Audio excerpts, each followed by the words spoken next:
Ay, magandang hapon po sa inyong lahat ng mga followers ko.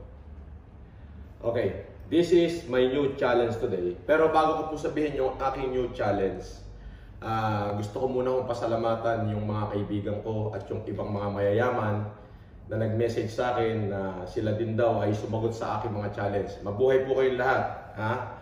Pero ito po, naisip ko lang, kung gaano po bang katagal ang itatagal nitong epidemya natin sa bansa. At doon po sa mga mayayaman, makakasurvive po kami. Doon sa mahihirap, may mga mayayamang tutulong para makasurvive din.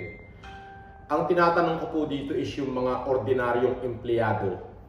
Yung mga ordinaryong empleyado na nagtatrabaho hindi ho sa malaking kumpanya, kundi yung mga katamtamang business lang, katulad ng mga salon, botika, yung mga barbershop, yung mga operator ng jeep, operator ng taxi.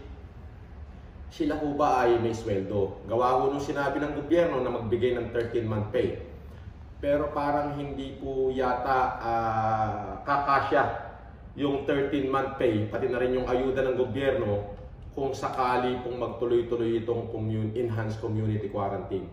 So dito po, ang challenge ko rito, tanda yun, makikinig po kayo mabuti, pangungunahan ko na po, kung hindi nyo po kayang pasweldohin ang inyong empleyado dahil walang trabaho, sapagkat hindi nyo nga rin kagustuhan na kayo magsara, mas lalong hindi naman po kagustuhan ng mga tao na sila'y mawalan ng trabaho.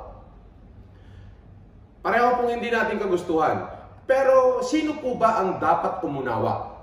Ang dapat po bang umunawa ay yung empleyadong manggagawa lang? O yung mga amo na siyang nagbibigay ng hanap buhay para sa mga manggagawa? Vice versa. Sino po ba ang dapat umunawa? Ngayon, ako po bilang isang maliit na mamumuhunan, sisimulan ko na ho itong challenge na to. Lahat ho ng aking empleyado ay bibigyan ko po, hindi man buo, pero susuportahan ko sila hanggat hindi natatapos itong kalamidad na pinagdadaanan ng ating bayan. Sana kayong mga may business dyan, halimbawa may-ari ng isang building, may-ari ng isang hardware, kung meron kayo 3-4 na empleyado, kung hindi nyo sila kayang paswelduhin dahil pare-parehas po natin hindi ginusto itong nangyayaring epidemya, ay kung maaari po, hinihikayat ko kayo na kahit man lang 2 sakong bigas kada buwan, bawat isang empleyado nyo at grocery ay bigyan nyo, makatawid lamang po sila. Kasi yan pong mga yan, may mga anak pong pinagagatas yan, may mga anak pong kumakain yan eh. Yung nanay pag nagutom, okay lang po yun. Yung tatay pag nagutom, okay lang po yun. Pero pag kayong magulang, nakita nila na yung kanilang anak magugutom, magnanakaw ho yan. Baka ho pumatay pa yan. Huwag ho kayo magpakita at baka kayo nakainin yan. Yun ho ay hindi ho biro. Kumbaga, alam po natin na mga kababayan na hindi ho biro itong nangyayari sa atin eh. Ako na nga ho eh.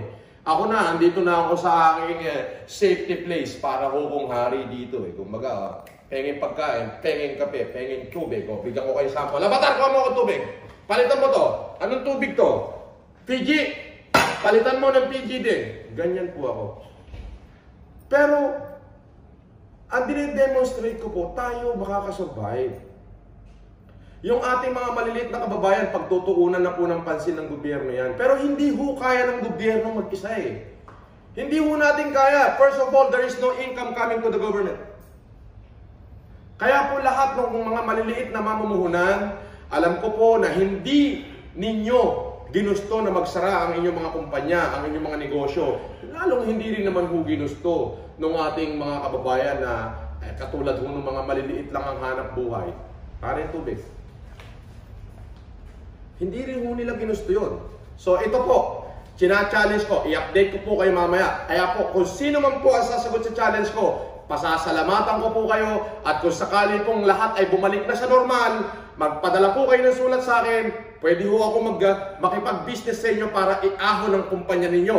Pero sa ngayon, ang tanging hiling ko po doon sa mga mamumuhunan na kung hindi nyo man po kayang ibigay yung sweldo nila habang walang hanap buhay, sana po alalayan nyo yung inyong mga empleyado na makasurvive. Kasi kapag ka natapos po ito, hindi sila nakasurvive, wala na rin kayong trabaho, wala na rin magtatrabaho sa inyo.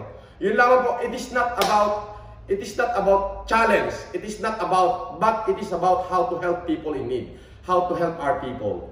Hindi, alam niyo po, yung gagawin yung tulong sa inyong mga empleyado na pagtatrabahuhan din naman po nila kapag nag-resume sila sa trabaho, ay may mga anak po silang umaasa. The moment na hindi ho tayo tumutulong at the moment na nanahimik tayo, hindi lang ho yung COVID-19 ang problema natin. Ang malaking problema natin yung logistic, yung buhay ng tao, sapagkat hindi po sila mamamatay sa sakit, sa gutom, o baka mabaril sila dahil magnanakaw sila para pakainin lang yung kanilang pamilya. Abangan niyo po yung susunod kong challenge. Mabuhay po kayong lahat at magandang araw po. Salamat.